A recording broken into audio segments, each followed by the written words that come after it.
Hello, come in. Have a cup of tea. Put your feet up.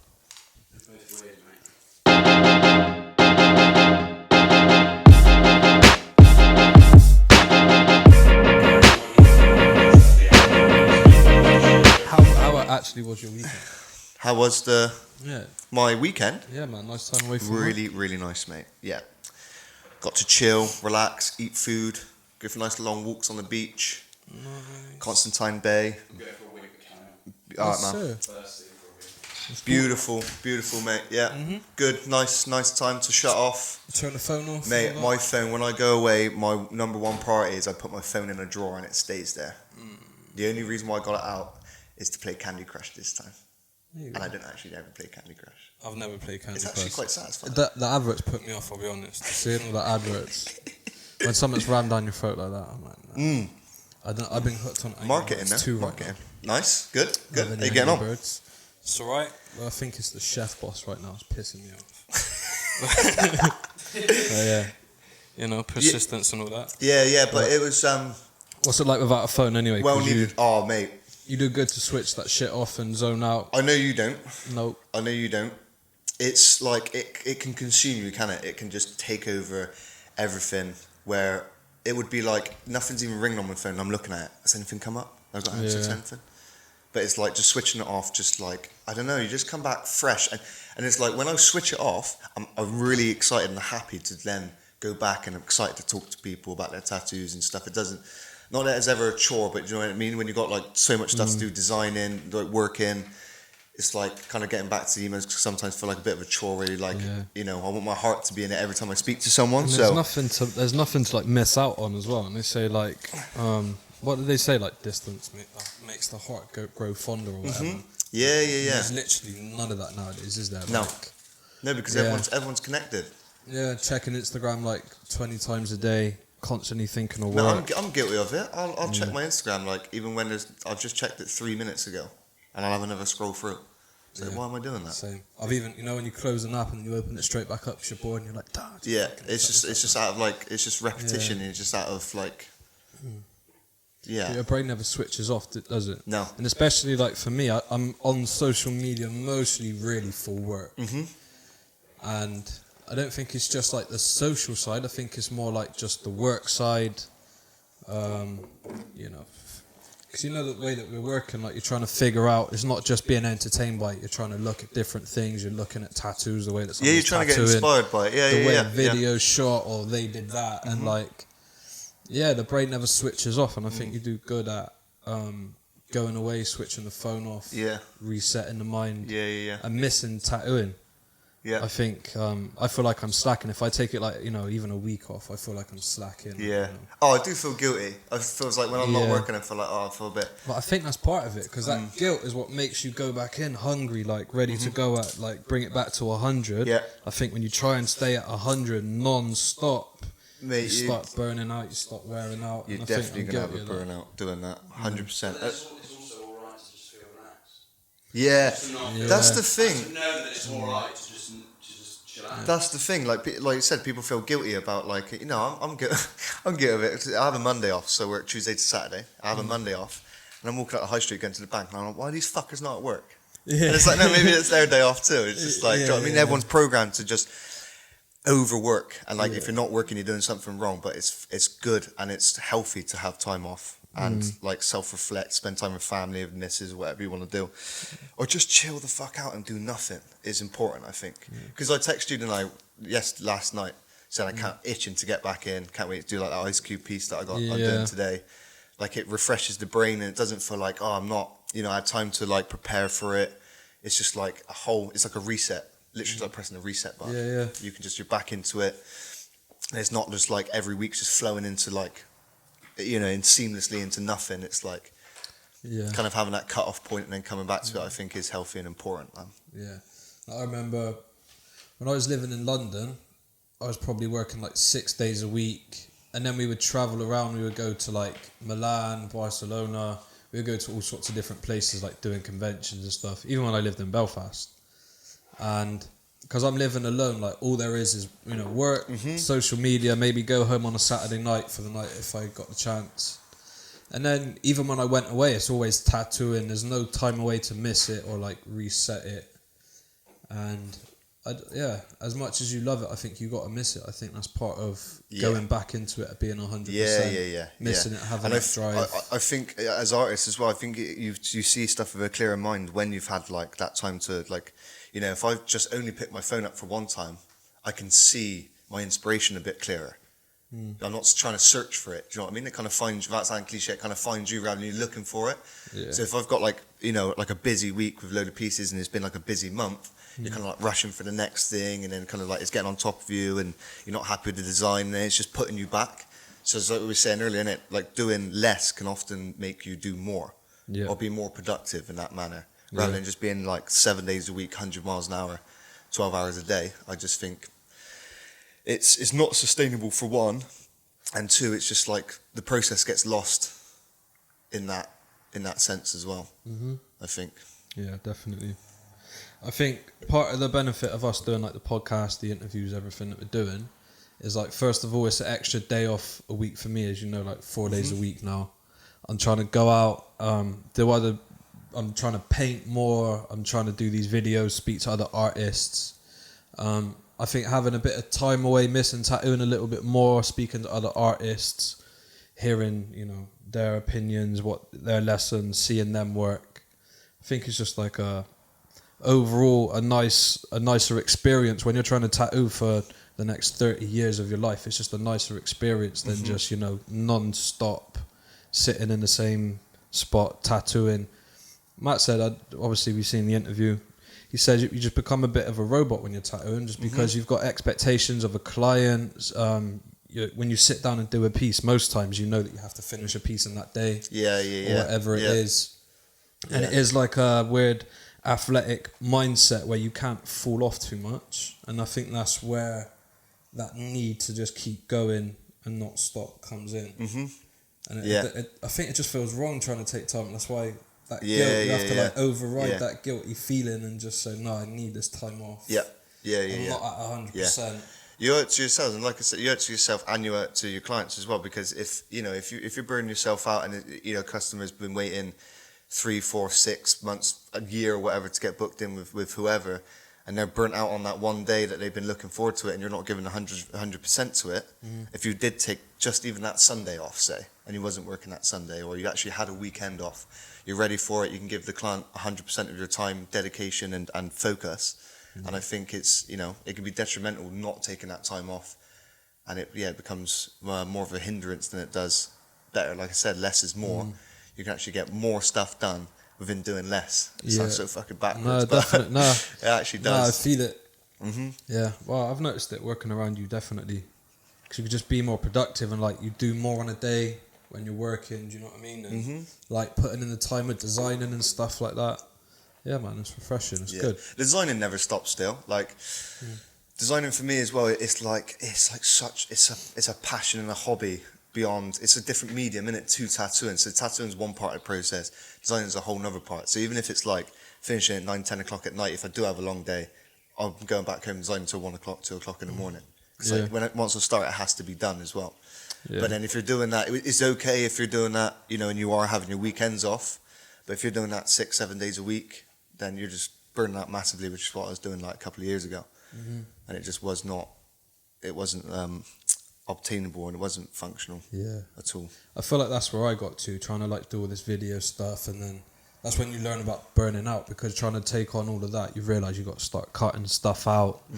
Even like we realise with like people inside the studio, sometimes less is more, just because you're more clear-headed, more focused, and you realise like kind of what works for you and what doesn't, and trying to pick up all of these different ideas and these different things. You've got to be able to manage it in a certain way, do you know what I mean? Yeah. And I think, overriding that natural feeling of you're missing out, you're slacking off, probably doing more good for yourself, actually taking some time off, isn't it? Yeah. And it's putting that into practice as well, because like when I first come off of doing like 6 or 7 days a week, you do feel naughty doing it, and you're kind of like, I couldn't relax, like, because I was in that routine of doing it. If it comes to a Saturday or a Sunday, I'm just thinking about Monday and what I got to do for it, and I'll get stuff prepared. And it's just like, I think it's just the more you put it into practice of having time off, the more you get used to it, and the more you realise, oh no, it does do me some good. So like, you get used to just taking time off, and then it becomes natural part of the And the process. bad thing with social media too is because other people aren't taking the time off the same time that you are. You're always seeing things happening. With like following like American artists or artists from all the way around the world. Yeah. You're always just like, and it's Bob Terrell I always look at, and he's just like, yeah, I finished this tattoo at 8 o'clock this morning after starting at like 11 p.m. I'm just like, what? If he's doing This it, is then way like, different. but it's not. Yeah, it's not happening. That's what his work process is. It's not. Yeah, definitely. It looks like it's like a battery operated case, and then you flick the polarizer filter over it. So obviously it's cutting out your glare. But from when people like roll the filter over, it fucking contrasts I mean, the blacks in it looks like the fucking devil's asshole, and it's like it's not obtainable for, like, a tattoo does not look like that in person. Yeah. Let alone when it's healed. I just think it's a Like McDonald's burgers. yeah. Literally, It's just it's set up so that it just takes all the bullshit out, which is just. But in order, like, to take all of the glare out and get the contrast right, it changes the look of the tattoo so much that it doesn't look like it does in real life. And like, we've seen, remember that Japanese leg sleeve, and you see like it was taken with a camera, like a really nice picture, but it was raw, and you could tell that the tattoo that you're seeing, like, that's how it really looked. But the thing is with that, it was like setback grades. You could tell that was like healed for a good 5 or 6 months, or even more than that. Like, the grades were really like healed back. There was no like super deep black, but it was because it's like how black actually looks in person. Do you know what I mean? And it was, you could tell as artists, I could tell that that's what a tattoo should look like. But then now someone looking at that piece of what an awesome tattoo should look like, they'd probably overlook it because they're not seeing this super fucking massive contrast in these other videos of this like polarizer filter. Yeah. Which I think it definitely it helps to obviously take glare away and stuff like that. I mean, that's amazing to do so. But like I said, the way it changed it to like something that's completely unobtainable as a real life tattoo, how dark those blacks go. And how it bumps up the contrast is a false representation of what that piece actually looks like. Yeah. So it's not only gives artists, obviously, well, we could tell obviously what, you know, if it's highly contrasted and what that would look like in real life. But for clients, could look at it, especially like a guy having his first tattoo and be like, why did my tattoo look like this? It's like, because that's not what the tattoo looked like in real life. Yeah. It's not just like that app and that filter that takes the glare away. I think it's just like the whole idea that people have been editing their tattoos, bumping up the contrast too much. I've seen some people like edit it and put other stuff over the top of the tattoo and not tell people that it's photoshopped.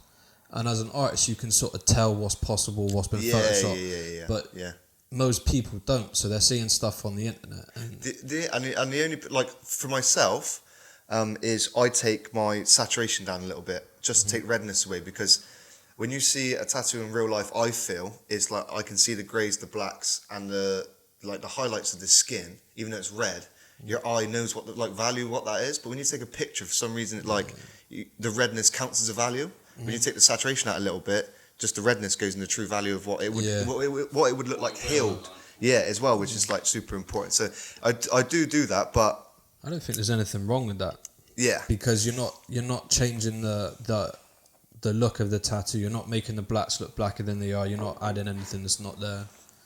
If anything, you're just giving an idea of what the tattoo is going to look like when it's healed a little bit more. But when you talk about like a filter and photoshopping it, and wasn't there even a case of a realistic tattoo where someone put like a picture over the top of the tattoo and kind of like they photoshopped it in a little bit so the details looked. Yeah, there was like that's next level. A guy done it. Yeah, but.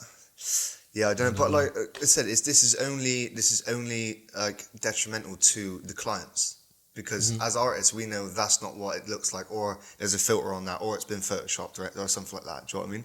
The only person that's losing out is the clients. So someone looks at who's doing like really raw photographs of their tattoos, what a tattoo should look like, and they're like, well, that doesn't look as good as this guy's. But it's like, well, that's a false representation. So he's going to come in. Or he or she's going to come in and feel like, oh, well, my tattoo doesn't look like this one, or I'm not happy with it, and then you've got like trying to explain that, like, no, this is not what tattoos look like. It's all filters and. It's like the tattoo truth fairy, isn't it? Like, there's some tattoo artists, their work does look genuinely good, and even we've seen it like healed, and we're like, oh yeah, when you go back and look at it, there's all this like different details that you just know isn't going to last over time, and then you see it like a client raw healed picture, and you're like, oh shit. Yeah, maybe I shouldn't beat myself up so much, because even the stuff that does look like they've got the details right, the contrast right, it still doesn't heal. Yeah, it still doesn't heal like some of the pictures. But then on the flip side of that, we probably both know that clients can take some shitty photographs. Yeah, that's true. That is true. That's not fully on the artist. Then on the other side, there's artists that I've seen, like Carlos Torres, Dimitri Samoan, Jose. Like, these people genuinely put in amazing tattoos. Like Dimitri Samoan, like, granted he's probably like the best in the world, but he shows like what is possible and the levels of like, you can achieve this, whatever his secrets are. Like, over time, I'm sure people will like progress and it will become more of like a standard, but it's possible that you can achieve that level. And I think, Photoshop and stuff, you're not selling people the real thing. Do you know what I mean? You spend all that money on like a car or something like that, and it wasn't what you wanted. You're going to send it back. You'll probably end up in court or something. Do you know what I mean? I do, like, because obviously, like I said, like with tattooing and designing, like on Photoshop, because I use Photoshop for designing, it's like two different mediums of art, and I just love fucking around with Photoshop. So I've posted up stuff before where I've like fully taken out the back piece and then like put like the design next to it. But it's like, I don't want that to be trying fooling people what the tattoo looks like. It's kind of just like a piece of artwork, or like a, do you know what I mean? Like a little piece of, like a little Instagram artwork just to like showcase it. But like, you can always scroll through and see what the actual tattoo looks like, but it's not like photoshopping and filtering and like every tattoo that I do or whatever. When you look at like that blue that Dave put in like 18 years ago that Ozzy always shows us, fucking ridiculous. It annoys me that 18 years on, all of this stuff has changed, the quality's changed, and people are photoshopping the tattoos. That's the that shit was so solid. That looked like it was done like, it looks like it's 2 months healed. And it's, what was it? 15, 18 years? 15, like 18 years. 18 years old. But that's a perfect technical execution. I don't think you get much better than that. Especially with, obviously, I bet he was using like a 20-year-old coil back then and just pounding it in. Yeah. But that's what it's saying about stuff being like completely unobtainable, like for artists as well. Actually, it can be said about clients obviously losing out and getting a false representation of tattoos on Instagram and stuff. But with artists as well, because I look at, my favourite artists and stuff like that, and it's like fucking hell, that looks absolutely incredible. How the fuck is that being done? Like, how I could never get to that level. Beating myself up at it. It doesn't even turn from like inspiration anymore. Like, I'll reach that level one day. I was just like, that can never be done. And then suddenly pictures have come out about how it, like, the tattoo actually looks. I'm like, oh shit, it was actually completely unobtainable. It was photoshopped. But like, even myself as an artist was beating myself up about it. So it is damaging to artists. What do you think about? Have you seen some of these tattoos where they would just be like a real basic outline? Some of them are even like shaky outlines, and they're getting like thousands of likes. They're getting loads of followers, and it's like, I don't know, like bedroom tattoos. But I think it's popular amongst, I don't know if it's like the younger generation amongst the culture of, I don't know, like more mumble music, more, psychedelic stuff, less, I don't know what it is, more like regular pattern and technical discipline and stuff. Everything just seems to be like loose. Yeah. But that's like the trend at the moment. Yeah, but as much as like as an artist, you kind of could look at it as artwork and be like, well, that doesn't look that great. But if you look at it in like a form of like expression of freedom and kind of the culture around it, and you're kind of like, so that's pretty cool. I said to you the other day about is it Little Peep's tattoo on it, and he got the love on his stomach. Yeah, and I was like, that looks fucking dog shit. And then I was like looking at it, I was like, actually those lines are quite clean, so it's just been made to like, it's the style of it. And then I was like, actually I can kind of appreciate this now. That's actually pretty cool. But it's weird, isn't it, that like all the possibilities that tattooing can take right now, and it's like the younger generation seem to be more, I don't know if it's all of them. I don't think it's safe to say it's all of them. No. Anything that we do say is never a blanket for like, a generation or a certain type of artist. Do you know what I mean? Like, not everyone's photoshopping their stuff on Instagram. It's True. Do you reckon it's you just know, the face? yeah, Do you reckon? 100%. I'm seeing It's some like of this. all the, like you said, all the mumble raps, like Little Xan, all these little tattoos. Yeah. People, younger generation loving it, and they're wanting to get shit tattoos. It's just a slide in the phase at the moment. Yeah. That's gonna be like tribal maybe one day when they're looking at it like, damn, why did I do that? Oh, well, I could have I got think some it's the nice same. I scripts think or it's the something. same thing with these small tattoos and stuff. I think it's like a sign of like, especially with like face tattoos. That's a fuck you, isn't it? Basically, like I've got a face tattoo. I don't give a fuck. Yeah. Especially when you've like, you know, you haven't got much work done, and then you've got like a load of like random stuff over your face. It's like, I think it's like the culture of like rebellion and kind of, you know, these young guys making it. I think it's just like, I think it's a statement more than the artwork for it. Mm-hmm. So it doesn't really matter what's on their face. It's just like, yeah, Yeah, fuck it's you. true. I don't give a fuck. Yeah. Mm. Yeah. Mm-hmm. Yeah. I suppose that's what tattooing's always been, isn't it? It's been like a body journal, art journal of just Yeah, like yeah, you, yeah. your life. Yeah. Voice, really. Yeah. So no, when you like kind of, you know, it's 'cause quite I'm raw. guilty of it, of looking at it and judging it first off, like, oh, that's fucking shit. But then when you really like kind of find out or see the story about how they got that tattoo and why they got it done, you're actually like, oh, okay, I can appreciate that. It's pretty cool. Yeah. There's always like, it's always like a, not all the time, but it's usually like deeper meanings to why someone gets something done.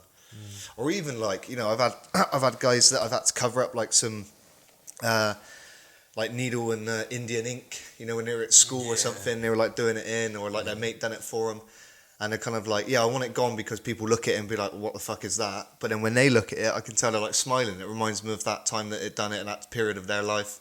So it's like, even though it's a bad tattoo to everyone else, you know, they can really appreciate it. Yeah. That's a deeper meaning behind tattoos, I guess, isn't it? It's not just about having a nice tattoo. Yeah. I suppose quite raw too. I suppose if you talk about like that, the people that getting those tattoos when it comes to like music culture, it is a culture behind it, I guess, and it's quite like raw. Yeah. Mm-hmm. Yeah. I guess so. And to be fair, it kind of fucking works because I'm not massively into like, you know, the kind of new age hip hop stuff and like all this mumble rap stuff, but when if I see like a mumble rap artist, whatever, with loads of face tattoos, I'm like, oh, he means business, or he must be good at what he does. If I see one without tattoos on their face now, I'm just like, how you get there? He don't believe in Yeah, himself. yeah. Do you know what I mean? That's actually It's true. like a point that I've actually just thought of. Yeah.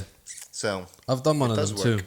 I did one in America for a rapper, and he was probably just barely old enough to get tattooed. I think it's his second tattoo, and he's like, "Look, I'm getting this like either way." I'm like, "Damn, well, at least like I know he's gonna get a good one." Yeah. You'd rather take care of it and I've done that for like public artwork and stuff. And I mean, just like the people that he's around and stuff, I'm like, damn, like I'd rather be the person taking care of him rather than, you know, he might be going to a friend of a friend who does it for like $20 in his house, you know, one of them ones. Yeah. And I think, you know, if the kid's gonna get it on his face, I'd rather be the one that does it. Mm-hmm. And that Yeah, was I a get very that. rare I get that. exception. Yeah. Mate, like, you know, if it was my decision, I would have told him no, but he just got signed, he made some money and stuff, so he was like, yeah, this is happening. This is happening like either way. Yeah. And in ones like that, I think, you know, I get why people wouldn't do it or wouldn't respect the fact that you do it, but, you know, I think it's more of I think that's taking cool. it into your own hands, innit, and knowing at least it's gonna be done right. Yeah. I had a guy before, like I said, with public artwork, kind of like, especially young guys, I want to try and figure out, you know, what they do. Are they you know, like safe in their, with their work, you know, security and stuff like that, and is this like public artwork for a hand and neck or whatever going to, like, you know, be have an effect on their job status or whatever, anything like that. But I had one guy and he was like, we were talking about it, and I was like trying to put him off and like trying to make it like, you know, just make sure he's like 21, I think, or 20 at the time. And then he's like, look, I'm not being funny, like with all due respect, he's like, I understand what you're saying, but I'm going to get this done regardless. And I was like, okay, if that's the case, like, do you know what I mean? He's respectful about it, but I was like, if that's the case, I want to be the one to do it then. Yeah. You know? Yeah. I understand why people don't want to do it, but I think in situations like that, if I know that I'm looking after the person right, I'd rather do it. Mm-hmm. Yeah, 100%. Definitely. Yeah. Because there's a lot of bad stuff out there, and I think sometimes it's almost a blessing that people that want to make bad decisions like that. Not that it's a bad decision, like bad decision that I think, by my judgments, I'd say at least I know that I'm going to try and make it the best that it can be. At least it's going to be clean and it's going to be like in the right place. It's not going to be blown out or whatever. Do you know what I mean? And it just means that they can wear it a little bit prouder, I guess. You know what I mean? Yeah, and if it's going to snowball into them getting more done, they might see your professionalism, be like, oh, he really took care of me. I'm going to go back to him. That and happened maybe too. get cleaner stuff done. He doesn't feel, because there's a lot of like kind of rappers out there with a lot of bad shit on their face. Yeah. Yeah, that's the narrative that I always gave them. Any musician friends that I have that have been tempted into getting bad tattoos, like not even just music, I guess, like the whole culture nowadays is, nice clothes, dress up, nice jewelry, cars, all of that stuff. And it seems like tattooing is the most permanent thing, and it's the thing that gets cut out the most. Like, it might even be everyone takes a shortcut with their tattoos. Yeah, it might be even a scale of, I've got £300 to spend on my tattoo, or I've got £300 to spend on these new trainers. And literally people put it on the same pedestal. Yeah. And you're like, do you not see the importance of... You can't change the your tattoos. That still baffles me, like, to this day. It's, a very strange time we're living in. It's fucking awesome, like, how connected and stuff that we are, and, like, how tattoos are so out in the forefront, with in the industry and stuff like that, and how it's growing and progressing and getting better. But yeah, fucking hell. What do you think it is that's missing? Like, thinking of it down the line. Do you think some people just don't want to think about it down the line? They want it now. Because some people, I think it was Coca that was in there one time. She said, even if I regret it in 20 years or sometime down the line, at least that I got it now for a reason. Like, I care about it now. And that's the main point. Yeah. So even if you're looking at it saying, oh, I wouldn't do that for the future, some people know that, but that's part of their journey. Like, it meant something to me then, even if I don't like it in the future. It'll remind me of that time that I did appreciate for whatever reason. My 13 that I've done myself, my first ever tattoo, is my favourite one. And it is scarred to fuck, pulled out, and it's just fantastic. I love it. Never get rid of it. I've got... Did I ever show you this? That D. Yeah. Can you get closer to that? That D right there was done... If you're a tattoo artist, you know what I'm talking about. That was done with a Type 3, which is like super fine needle, really fine needle. That right now probably looks like a 13, maybe 14. Yeah. I don't even know what that bottom one was. But how much do you love it? That's probably my favourite one. There we go. Nah, not really, but I wouldn't ever want to get rid of it just because of the memory. It was... I was 17 or 18. It was like somewhere around my 18th birthday. I did it in my bedroom. I'm tattooing. I don't care who stops me. No one can stop me. And I'm doing it. It's exactly the same as that. I didn't know what I was doing. That's why it looks 5 times fatter than it's supposed to be. But now I'm here. So I wouldn't change it for the world. And this is where we was going from, our other podcasts and stuff that we spoke about beforehand it's like, to set confusion aside, it's like, well, hang on a minute, you're talking about people not doing it from their bedrooms and stuff like that, but you done it, and it's like, this is the reason why we're trying to say to people, it's not probably the best way to go about it, because we've both been there, we've both done it, and we both fucked up. Everything that I'm doing now is, I feel like, the same reason that I tattooed that kid's face. I'm like, you lot are going to be doing this either way. I feel like at least I can give you something to try and make your experience better. Because it's going to be lonely either way, isn't it? Yeah, 100%. At least this is like a platform for the do's and don'ts, and a little platform for you to reach out. So, okay, the camera's going to die, and we got to get to work, so we will see you next week.